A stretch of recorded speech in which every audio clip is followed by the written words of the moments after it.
don't see anyone suspicious around. It seems clear for the moment. Let's go inside and wait for XingQiu. Oh, this whole thing's starting to make Paimon a little nervous. What do we do? And what do we talk about when XingQiu gets here? First, we must ascertain whether XingQiu was already in Inazuma or not. If we can find evidence of him deceiving us, then we can use it as leverage to persuade him to tell us the truth. Since we're still waiting for him, why don't you go and chat with other guests in the restaurant and see if you can learn anything useful?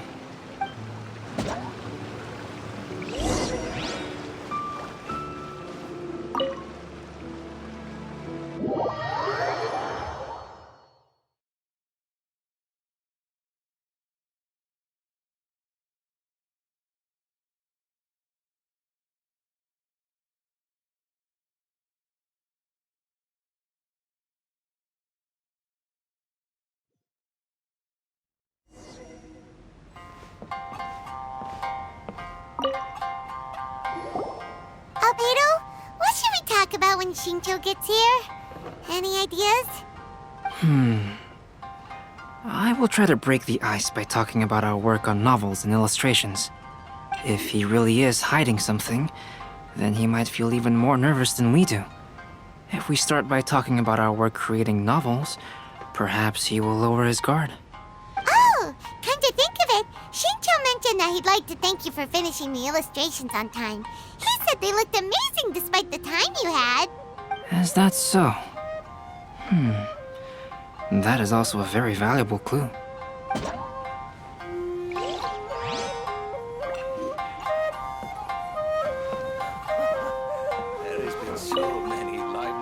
The last phase of the Irodori Festival is when they release the all-new publications. The one I'm really looking forward to is A Legend of Sword. That's right. A signed first edition is going to become quite the collectible. I've got to get my hands on a copy. I've seen Gen-Yu's signature before. His handwriting is super neat. He must be really diligent about his style. He'll be there in person on the day of the release, so we'll get a good look at him then. I hear that he's actually pretty young. Wait a minute, did you just hear that? Not only will XingQiu be signing novels at the release, but his handwriting is super neat? Please, talk to me if you want to order.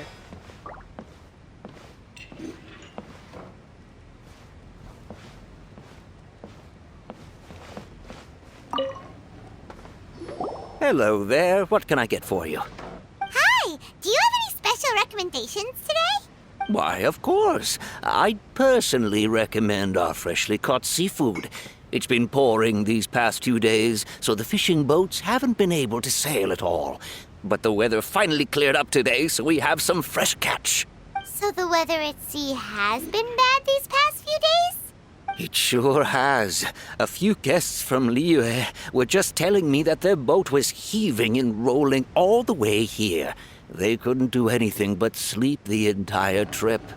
Oh, this might be some useful information.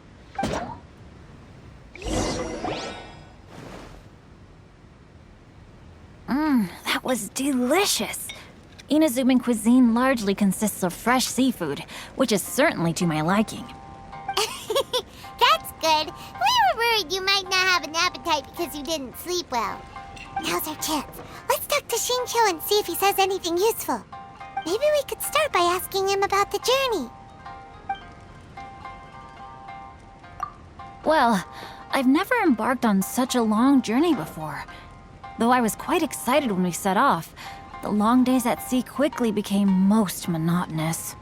Speaking of the journey, did anything noteworthy happen along the way? Well, to be honest, I spent most of the trip with my nose in a novel. Well, that didn't tell us much. By the way, XingQiu, what book were you reading on the way here? Oh, I was reading a novel called Pretty Please Kitsune Guji. It was sent to me by my editor. Didn't you feel dizzy while reading on the ship? It was nothing I couldn't handle. Don't forget, I'm proficient in the arts of the Guhua clan. That being said, there were quite a few people aboard who felt seasick. Well, there doesn't seem to be anything suspicious about what he said so far. To be honest, there wasn't much to see. Just water all around, morning to night. The sheer monotony of the trip caused everyone to grow a little impatient. So, when the peak of Mount Yogo finally appeared in the distance as we approached the islands of Inazuma, everyone crowded the deck to have a look. However, the ship sailed along at a crawling pace. It took a whole day from the time we saw the mountain peak to the time we docked. Paimon didn't catch anything suspicious so far. Oh, right! If it took an entire day to reach the docks, then it would have been pouring rain at the time they saw the top of the mountain.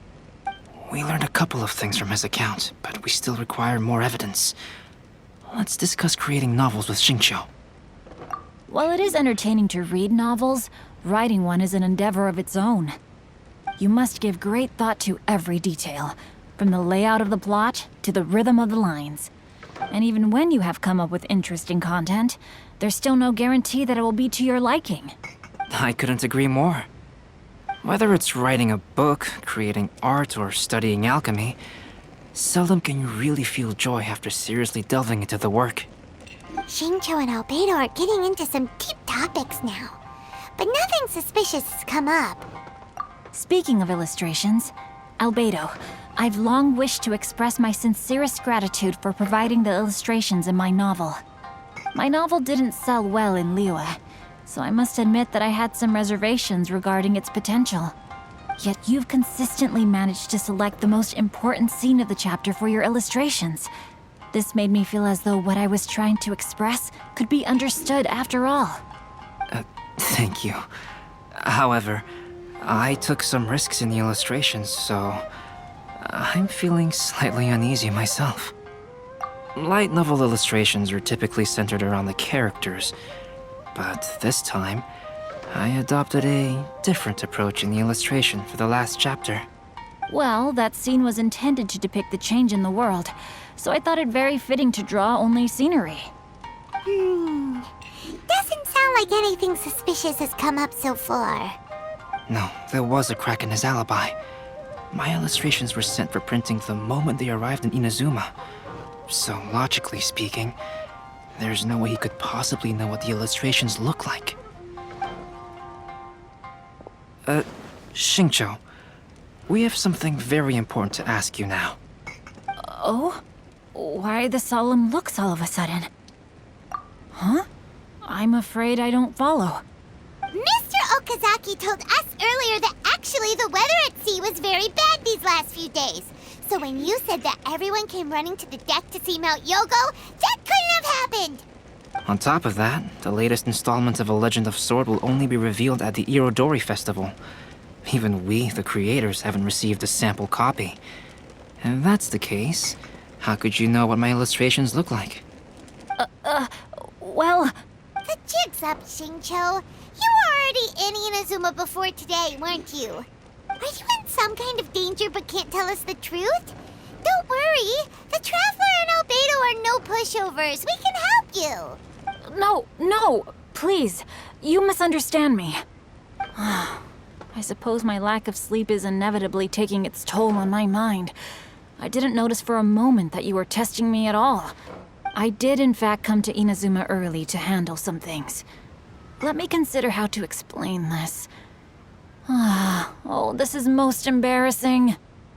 Oh, well, if this isn't a coincidence, I didn't expect to see everyone here. Huh? Tone-deaf Bard, what are you doing here? I heard that the owner of this establishment has some fine-aged wines. I didn't want to miss the opportunity to taste them. Paimon knew you couldn't possibly be up to anything good. Says who? In fact, I come as the bearer of good tidings. I just bumped into Kujo Sara a moment ago. She said that the Tenryou Commission has apprehended the criminal who stole all those copies of A Legend of Sword. You needn't worry about it any longer. Huh? The criminal who stole A Legend of Sword? Did I say something I shouldn't have? Oh no. The person they apprehended. Was it by chance an editor named Onodera? Apologies, Kujo Sara didn't mention a name. But I saw her taking someone toward Hanamizaka. Everyone, it's too late to explain. We must make haste and rescue Onodera.